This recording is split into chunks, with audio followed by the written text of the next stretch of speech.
దొంగలు బంగారం ఉన్న బ్యాగ్‌ని దొంగతనం చేసి పట్టుకెళ్తూ ఉంటే, అప్పుడు పల్లవి అతన్ని చేపట్టుకొని ఆపి, ఇక వాళ్ళకి కోటింగ్ ఇస్తూ ఉంటుంది. ఇక అక్కడే చరణ్ నించొని చూస్తూ ఉంటాడు. ఇక పక్కనే సుమలత, ప్రసాదరావు వాళ్ళు కూడా చూస్తూ ఉంటారు. ఇక జనాలు కూడా గుమిగూడి చూస్తూ ఉంటారనమాట. కొంతమంది వీడియోలు తీస్తూ ఉంటారు. కొంతమంది ఇక ఈ చరణ్‌ని చూసి కామెంట్ కూడా చేస్తూ ఉంటారు.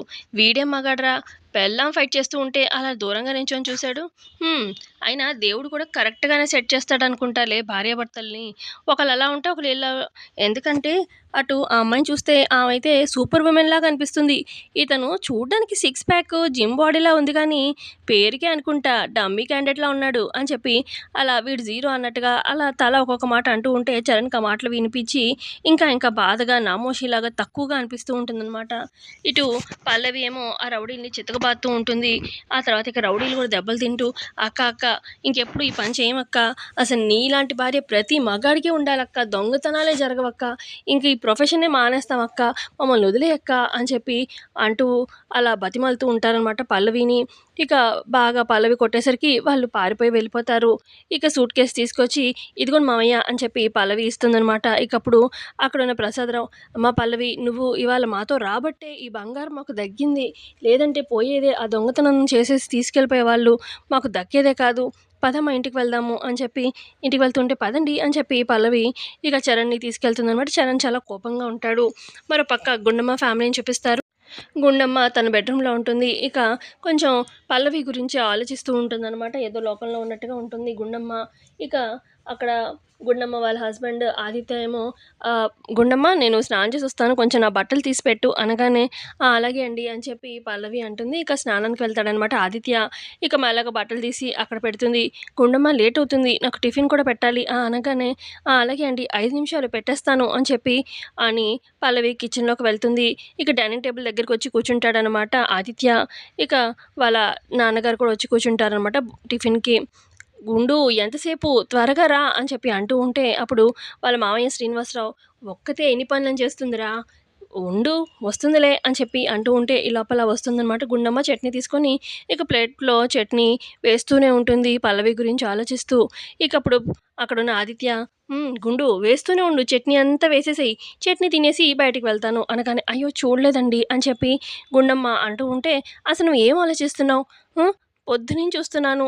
ఏదో ఏదో ఆలోచిస్తున్నావు. అసలు నీ బాధేంటి? ఏంటి చెప్పు" అని చెప్పి అడుగుతారనమాట. ఇక అప్పుడే అటువైపుగా వైష్ణవి వస్తూ వింటూ ఉంటుందన్నమాట మాటలు. ఇక గుండమ్మ చెప్తుంది, "పల్లవి గురించి ఆలోచిస్తున్నానండి. తన జీవితంలో చాలా పెద్ద ప్రాబ్లమే వచ్చినట్టు అనిపిస్తుంది" అని చెప్పి అనగానే, అప్పుడు శ్రీనివాసరావు, "అదేంటమ్మా నిన్న సాయంత్రం ఎళ్ళావు కదా పల్లవిని చూడ్డానికి. ఆ! అంతా ఓకేనేనా?" అని చెప్పి అనగానే, "ఆ! వెళ్ళాను మావయ్య. పాపం చరణ్ ఏమో చాలా అపార్థం చేసుకున్నాడు పల్లవిని. చాలా బాధపడుతుంది. ఇంట్లో వాళ్ళు కూడా ఎవ్వరు అర్థం చేసుకునే వాళ్ళు లేరు. నాన్న మాటలు అంటూ ఉంటే పాపం పల్లవికి ఎవరితో ఎక్కడ ఏం చెప్పుకోవాలి అర్థం కాక తనలో తనే బాధపడుతుంది. పైగా చరణ్ కూడా అర్థం చేసుకోవట్లేదు కదా! ఇంకా బాధగా ఉంది. అసలు మొన్నేం జరిగిందంటే, అసలు ఇదంతా కూడా అక్షిత వల్లే" అని చెప్పి, "అక్షిత వల్లా? అక్షిత ఏం చేసింది?" అని చెప్పి వీళ్ళు అడుగుతూ ఉంటే, ఇక జరిగిందంతా మొత్తం చెప్తూ ఉంటుందనమాట గుండమ్మ. ఇలాగా సాంగ్ కాంపిటీషన్ జరిగింది అనగానే, అందులో చరణే గెలిచాడంట కదా" అని చెప్పి శ్రీనివాసరావు అంటూ ఉంటే, "అవును గెలిచాడు. అది కూడా పల్లవి వల్ల. పల్లవి పాట రాసిచ్చడం వల్లే. ఆ పాటే అక్కడ పాడాడు చరణ్. కానీ తప్పుగా తీసుకున్నాడు చరణ్. ఎందుకంటే స్టేజ్ మీదకి మన అక్షిత వెళ్ళి, ఇదిగో ఇదంతా రాసింది పల్లవి అని చెప్పి అనగానే, ఇక స్టేజ్ మీద అలా అందరికీ ఒకటేసారి తెలిసేసరికి ఆడియన్స్‌లో అందరూ తలా నానా మాటలు ఒక్కొక్కరు ఒక్కొక్క రకంగా అన్నారు. వీడు వేస్టు పాట రాసింది ఆ అమ్మాయి. వీడికి టాలెంట్ లేదు అన్నట్టుగా. ఇక అలా చరణ్‌కి అది అవమానంగా అనిపిచ్చి పల్లవిని అసహ్యించుకొని తిట్టాడు. ఇక పల్లవి చాలా బాధపడుతుంది అని చెప్పి, "ఇదంతా అక్షత చెప్పకపోతే ఇదంతా జరిగేది కాదుగా" అని చెప్పి అలా మాట్లాడుకుంటూ ఉంటారనమాట. జరిగిందంతా గుండమ్మ చెప్తూ ఉంటే, ఇక అక్కడికి వైష్ణవి వస్తుంది. "ఏంటి నా కూతురు గురించి ఆ! అసలు తనేదో చేసినట్టు నా కూతురు అప్పటికే చెప్పింది. అమ్మా పల్లవి జీవితం బావుండాలనే తను చేసిన గొప్పతనం బావగారికి తెలియాలి కదా! అందుకే నేనిలా చెప్పాను" అని కూడా చెప్పింది. హ్మ్. ఆ! నా కూతురు భయపడినట్టే మంచికి పోతే చెడైనట్టు ఇదిగో నా కూతురిని ఇలా నానా మాటలు ఆడిపోసుకుంటున్నారు. అది కూడా బయట దాని గురించి. నీ కూతురు గాని కూతురు గురించి. ఆ! అసలంత పరాయి మొహంది దానికోసం ఆ! ఈ ఇంట్లో పెరిగిన కూతుర్ని హ్మ్. అంత తక్కువగా చేసి మాట్లాడుతున్నారు. అది కూడా మంచితనానికి పోతే ఇలా అయింది. అక్షితని ఇలా అనుకుంటున్నారు మీరు. ఆ! అని చెప్పి అంటూ ఉంటుంది వైష్ణవి. అప్పుడు గుండమ్మ, "నేనేమి అక్షితని తప్పుగా అని మాట్లాడట్లేదు. అంటే ఇప్పుడు తను చెప్పచ్చు కాదనట్లేదు. కానీ ఇంటికొచ్చాక ఇంట్లో అందరి ముందు చెప్పొచ్చు కదా! అలా స్టేజ్ ముందు అందరి ముందు చెప్పేసరికి మరది తక్కువగా అయింది చరణ్‌కి. చరణ్ ఏమో తిట్టాడు. పల్లవిని అపార్థం చేసుకున్నాడు. మరి వాళ్ళిద్దరి మధ్యలో గ్యాప్ వచ్చింది కదా! అని చెప్పి గుండమ్మ అంటూ ఉంటే, నా కూతురు మంచికి పోయింది. అందుకే ఇలా అయిందిలే. ఆ! అయినా అది మంచి చేసింది. అది అందరి ముందు చెప్తే ఇంకా మంచవుతుందని గదా! అని చెప్పి ఆ విధంగా ఆలోచించింది అక్షిత. ఆ అక్షిత తెలివిగలదైతే దానికి ఇన్ని బాధలెందుకు? మీతో ఇన్ని మాటలెందుకులే అని చెప్పి అంటూ ఉంటుంది. అసల బయట దాని కోసం అసలు నీ నీ కూతురే నాది ఎక్కడో పుట్టింది, ఎక్కడో పెరిగింది. దాన్ని మీ కూతురు అనుకోని తీసుకొచ్చి పెళ్లి చేసి పల్లవికి కష్టాలొచ్చింది ఇదిగో మీ వల్లే, మీ ఇద్దరి వల్లే. మీరేగా తీసుకొచ్చి పెళ్లి చేశారు. అసలు ఆ ఇంట్లో పల్లవిని పెళ్లి చేసుకోవడం అటు చరణ్‌కి ఇష్టం ఉందా? సుమలతకి ఇష్టం ఉందా? ఎవరికీ ఇష్టం లేదు. కూతురు జీవితం నాశనం అయిపోతుంది అని చెప్పి మీరేగా వెంటపడి మరీ పెళ్లి చేశారు. ఇప్పుడు పల్లవి బాధపడుతుందంటే మీ వల్లే అని చెప్పి అలా ఇక ఇష్టం వచ్చినట్టుగా సుమలత అదే అంటూ ఉంటుందనమాట. వైష్ణవి గుండమ్మని. ఇక గుండమ్మకి కోపమొచ్చేస్తుంది. "నువ్వు చాలా అతిగా మాట్లాడుతున్నావు. నిన్ను కొట్టానంటేనా ఎక్కువ చేశావంటే చంప మీద ఒక్కటిస్తాను" అని చెప్పి గుండమ్మ అంటూ ఉంటే, కొట్టు కొట్టు. నీ ఇంట్లో నీదే కదా పెత్తనము. నువ్వు కొట్టేవాళ్ళు, మేము పడేవాళ్ళము. అక్కడ అక్షిత కూడా అంతే. మొన్నటి వరకు ఆ పల్లవి ఇక్కడే ఉండి మమ్మల్ని సాధిచ్చింది. ఇప్పుడు అక్కడికెళ్ళి నా కూతురిని సాధిస్తుంది. అని చెప్పి అంటే ఉంటే, కొడతాను ఇంకెక్కువ చేశావంటే అని చెప్పి గుండమ్మ అలా చేతుతుందనమాట. ఇక అప్పుడు అక్కడున్న ఆదిత్య ఫైట్‌ని ఎలా ఆపాలా అని చెప్పి, "గుండమ్మ నువ్వు చాలా ఓవర్ చేస్తున్నావు. చెయ్యి దించు అసలా" అని చెప్పి గుండమ్మని, "నువ్వసల పొద్దున్నే ఏంటి ఈ ఇంట్లో ప్రశాంతత లేకుండా అంతా నీ వల్లే" అని చెప్పి గుండమ్మని తిడతాడనమాట. అక్కడున్న ఆదిత్య, "వైష్ణవి నువ్వింక లోపలికెళ్ళు" అనగానే, లోపలికెళ్ళకే ఇంకేం చేస్తాను? నీ భార్యతో నేను తిట్టించుకుంటానా" అని చెప్పి వైష్ణవి అక్కడి నుంచి వెళ్ళిపోతుంది.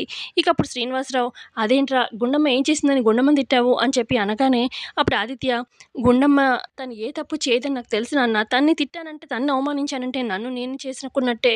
కానీ అటు వైష్ణవిని తిట్టలేక, ఒక మాట అనలేక గుండమ్మని అన్నాను.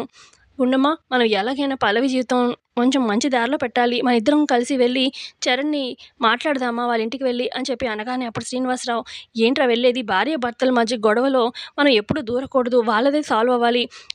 పల్లవి వాళ్ళ జీవితం గొడవ చూస్తుంటే మీ ఇద్దరి జీవితం గుర్తొస్తుంది. కానీ నా కోడలు నిన్ను మార్చుకుంది కదా! అలాగే పల్లవి కూడా మార్చుకోవాలి" అని చెప్పి శ్రీనివాసరావు అంటూ ఉంటే, అప్పుడు గుండమ్మ, "అదే నేను కూడా చెప్పొచ్చాను మావయ్య నైట్. కానీ చూద్దాం మరి ఏమవుతుందో. కానీ అయినా కూడా మనం తక్కువ వేయడానికి లేదు ఈ సిట్యుయేషన్‌ని. కొంచెం మనం కూడా ఆలోచించాలి పల్లవి జీవితం గురించి" అని చెప్పి గుండమ్మ చెప్తూ ఉంటుంది. మరోపక్క ఇటు పల్లవి, చరణ్, సుమలత, ప్రసాదరావు బ్యాంక్‌కి గోల్డ్ తీసుకురావడానికి వెళ్తారు కదా! ఇంటికొస్తూ ఉంటారనమాట. ఇక ఇంటి బయటికి లోపలే రాకుండా ఆపుతుందనమాట బామ్మ హారతి పళ్ళెంతోని. "నీకు దిష్టి తీయాలి" అని చెప్పి, "ఇప్పుడు దిష్టెందుకు" అని చెప్పి ఇటు చరణ్ వాళ్ళు అడుగుతూ ఉంటే, "అబ్బా ఆగరా నీకేం తెలీదు" అని చెప్పి బామ్మ దిష్టి తీస్తూ ఉంటుంది పల్లవికి. "అవును దిష్టి తీయాలి" అని చెప్పి అటు చరణ్ కూడా అంటూ ఉంటాడు. "దిష్టెందుకు" అని చెప్పి పక్కనున్న భువన అలాగే అక్షిత అంటూ ఉంటే, "ముందు మీరు ఆగండి" అని చెప్పి పల్లవికి దిష్టి తీసేసి లోపలికెళ్ళండి అని పంపిస్తుందనమాట బామ్మ. ఇక లోపలికి వెళ్ళగానే ఇక అసలు ఇదంతా పల్లవి వల్లే. పల్లవిని వద్దు ఎందుకు తీసుకెళ్ళాలి అని చెప్పి అన్నారా? తను రావడం వల్లే కదా మీకు బంగారం దక్కింది అని చెప్పి బామ్మ అంటూ ఉంటుంది. మీకెలా తెలిసింది అక్కడెక్కడో జరిగిన బ్యాంక్ దగ్గర గొడవ అని చెప్పి సుమలత అంటూ ఉంటే, ఎవరు ఏం చెప్పలేదు మాకు. మాకిదిగో ఈ వీడియో రూపంలో ఇదిగో యూట్యూబ్‌లో ఆల్రెడీ ఈ వీడియో వైరల్ అయింది అనగానే, బ్యాంక్ దగ్గర జరిగింది ఎవరు వీడియో తీశారు అనగానే, ఎవరో దారిలో పోయే వాళ్ళు తీశారు. ఆ వీడియో ఏమో వైరల్ అయింది. అసల వదిన ఎంత గ్రేటు అని చెప్పి చరణ్ అంటూ ఉంటే, చంటి అంటూ ఉంటే, అవును నా మనవరాలు గ్రేట్ అని చెప్పి బామ్మ కూడా మెచ్చుకుంటూ ఉంటుంది. ఏంటి గ్రేట్? అక్కడ నేను బ్యాంక్ దగ్గర మాత్రమే నా పరువు పోయిందనుకున్నాను. కానీ ఇక్కడ సోషల్ మీడియా మొత్తం అంతా వీడియో వైరల్ అయ్యి నా పరువు మొత్తం పోయిందనమాట అని చెప్పి చరణ్ అంటూ ఉంటే, పల్లవి బాధగా చూస్తూ ఉంటుంది. ఈ లోపల ఇటు సుమలత వాళ్ళ ఇంటికి ఒక 4, 5 లేడీస్ వస్తారనమాట. పల్లవి గారు అని. ఎవరండి మీరు అని పల్లవి అడుగుతుంది. అది సోషల్ మీడియాలో మీ వీడియో వైరల్ అయింది కదా! ఆ వీడియో చూసి వచ్చాము. మీకు ఫ్యాన్స్ అండి మేము అని చెప్పి అనగానే, ఏంటి నా కోడలికి ఫ్యాన్సా అని చెప్పి ఇటు ప్రసాదరావు చాలా హ్యాపీ ఫీల్ అవుతూ ఉంటాడనమాట. అవునండి మేము ఫ్యాన్స్. అసలు ఈ రోజుల్లో లేడీస్‌కి ఇన్ని ప్రాబ్లమ్స్ ఉన్నాయి. బయటికి వెళ్ళాలన్నా కష్టమే. బాధగానే ఉంది మగవాళ్ళతోని. అదే కాదు ఇంట్లో మగవాళ్ళు కూడా కరెక్ట్‌గా ఉండడం లేదు. బయటికి గోల్డ్ ఏసుకెళ్ళాలన్నా దొంగలతో భయం. కొన్ని ట్రిక్స్ మాకు కూడా నేర్పించండి. మేము కూడా ఎలా ఉండాలి ఏంటనేది మాకు కూడా ఒక అవగాహన వస్తుంది కదా! రోజుకొక గంట క్లాస్ చాలండి. తీసుకుంటారా? మేము కూడా కొంచెం మీలాగా ధైర్యంగా ఇలా ఉంటాము అని చెప్పి వాళ్ళు అడుగుతూ ఉంటే, పల్లవి ఏమో చూస్తూ ఉంటుంది చరణ్‌ని. అప్పుడు చరణ్, ఏంటి నా మొహం చూస్తున్నావు? ఆ! ఏంటండి మీ క్లాస్ చెప్పేది? తనెందుకు మీకు చెప్తుంది? ముందు బయలుదేరండి. క్లాస్ లేదు, పాడు లేదు అని చెప్పి వాళ్ళని తిట్టి పంపించేస్తాడనమాట చరణ్. ఏంటండి వాళ్ళని అనవసరంగా తిట్టారు అని చెప్పి పల్లవి అంటూ ఉంటే, తిట్టక క్లాస్ చెప్పు అని చెప్పి చెప్పాలా? ఆ! ఇప్పుడు తీసిన పరువు సరిపోలేదా? ఈ క్లాసులు పెట్టి ఇంకా పరువు తీయాలా? అని చెప్పి చరణ్ అడుగుతూ ఉంటే, అప్పుడు బామ్మ అందులో తప్పే ఉందిరా! నా మనవరాల వల్ల ఇంకొక నలుగురు బాగుపడి వాళ్ళ జీవితంలో ఎలా ఉండాలనేది నేర్చుకుంటే తప్పే కాదు. అది గౌరవమే, తక్కువేం కాదు అని చెప్పి బామ్మ అంటూ ఉంటుంది. అసలా ఈ పల్లవి చేసిన అవమానం నాకు మామూలుగా లేదు. అక్కడ నలుగురు ఎంత బ్యాంక్ దగ్గర అన్నారు. ఇప్పుడు ఇంటికి కూడా వస్తున్నారు. ఈ పల్లవిని ఏమీ చేయలేకపోతున్నాను. ఛీ! అని చెప్పి అక్కడి నుంచి చరణ్ తన రూమ్‌లోకి వెళ్ళిపోతాడు. ఆ తర్వాత కాసేపయ్యాక ఇటు హాల్‌లో బామ్మ, ప్రసాదరావు కూర్చునుంటే అక్కడికి జిమ్ కోచ్ వస్తుందనమాట. పల్లవిని మాట్లాడాలండి అనగానే, "పల్లవి కావాలా? కూర్చో అమ్మ. కాఫీ ఏమైనా అనంగా" "ఆ! ఏం వద్దండి" అని చెప్పి ఆ జిమ్ కోచ్ అంటుంది కూర్చుంటుంది. లోపల పల్లవి, చరణ్, సుమలత వీళ్ళంతా కూడా వస్తారనమాట. "మీరేంటండి ఇంటికొచ్చారు?" అని చెప్పి చరణ్ అడుగుతూ ఉంటే, "అది ఏం లేదు చరణ్, పల్లవి కోసమే వచ్చాను. ఆల్రెడీ అక్కడ జిమ్‌లో అడిగాను పల్లవిని. కానీ పల్లవి ఏమో లేదు, కాదు అనింది. మళ్ళొకసారి అడుగుదాము, కన్విన్స్ చేద్దాం కదా అని వచ్చాను. ఎందుకంటే నేను చాలా మందికి ట్రైనింగ్ ఇచ్చాను. నేను ట్రైనింగ్ ఇచ్చిన వాళ్ళు చాలా మంచి పొజిషన్‌లో ఉన్నారు. అసలు పల్లవికి చాలా మామూలు పవర్ లేదు. తను ఒక సూపర్ విమెన్‌లా అనిపిస్తుంది. తన వల్ల మన ఇండియాకి గోల్డ్ మెడల్ తెచ్చే మంచి టాలెంట్ ఈ పల్లవిలో ఉంది. ఎందుకలా మిస్ చేసుకోవడం? చరణ్, నువ్వు కొంచెం నీ వైఫ్‌ని నువ్వు ఎంకరేజ్ చేయొచ్చు కదా! నాకు కూడా కొంచెం మంచి పేరొస్తుంది. నీ వైఫ్‌కి కూడా మంచి పేరొస్తుంది. నీ వైఫ్‌కి మంచి పేరొచ్చిందంటే నీకు కూడా మంచి పేరే కదా!" అని చెప్పి ఆ జిమ్ కోచ్ అంటూ ఉంటే, పల్లవి ఏమో చరణ్ వైపు చూస్తూ ఉంటుంది. అప్పుడు చరణ్, "ఏంటి నా మొహం వైపు చూస్తున్నావు? ఏంటండి ఇంటికి డైరెక్ట్‌గా వచ్చేసారు? నా వైఫ్, తను నా భార్య.